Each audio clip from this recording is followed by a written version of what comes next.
As we have previously discussed, ancient Rome was a practical cornucopia of sexual deviant behavior. While we have already covered some of the more sexually depraved facts about this city, and even did a quick discussion on the infamous Caligula, however, 2 videos just wasn't enough, and we are going to give a quick list of some of the other worst things that those morally bankrupt emperors did in their time. Once again, these facts are most likely unsuitable for those who are easily offended. We'll start off with a few facts about the Emperor Nero. Nero Claudius Caesar took the position of emperor in 54 AD and ruled for 14 years until his suicide. While the emperor was infamous for his many sexual depravities, let's start off with one of the lighter ones. Nero was known to take long road trips to different parts of the empire. However, this was long before the days of satellite radio or a portable gaming system. So what did he do? Well, along the planned route of travel, various booths and rest stops were set up so that he could satisfy his urges, if you know what I mean. Let's keep rolling with Nero for a minute, and let's move on to some of the worst facts. So, while on these trips, or just traveling around the capital, Nero would sometimes share his litter with his mother, Agrippina. While this isn't 100% confirmed, apparently, Nero was known to enjoy the, physical company of his mother during these trips.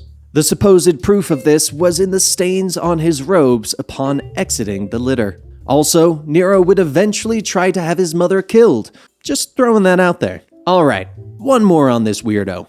Nero also apparently had a thing for pretending to be an animal, taken to the extreme. He came up with a game where he would actually be locked in a cage, where he would cover himself in animal skins.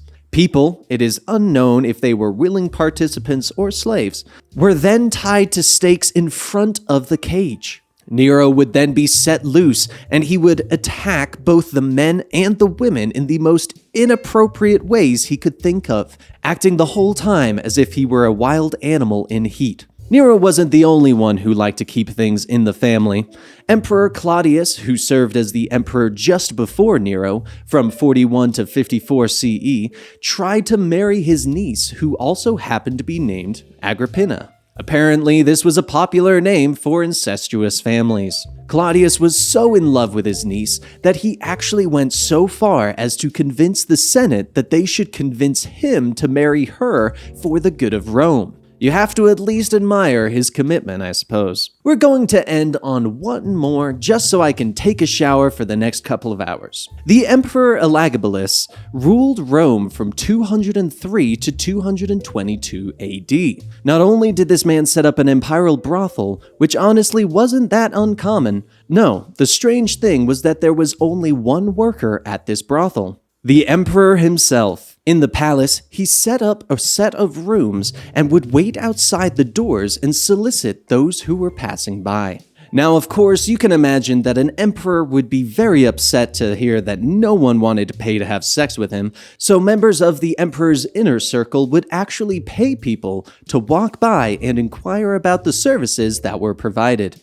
Elagabalus was so proud of his work that he would actually compete with other prostitutes about how many customers he had and how much money he was bringing in. Get paid to do what you love, isn't that the dream? Alright, I'm gonna go shower for a couple days to get all this filth off me. So thank you guys so much for watching this video, and if you enjoyed it, please be sure to give the video a like and leave a comment in the section down below. Also, if you enjoy these kinds of videos, be sure to subscribe to the channel for more myth, lore, and tales of Earth.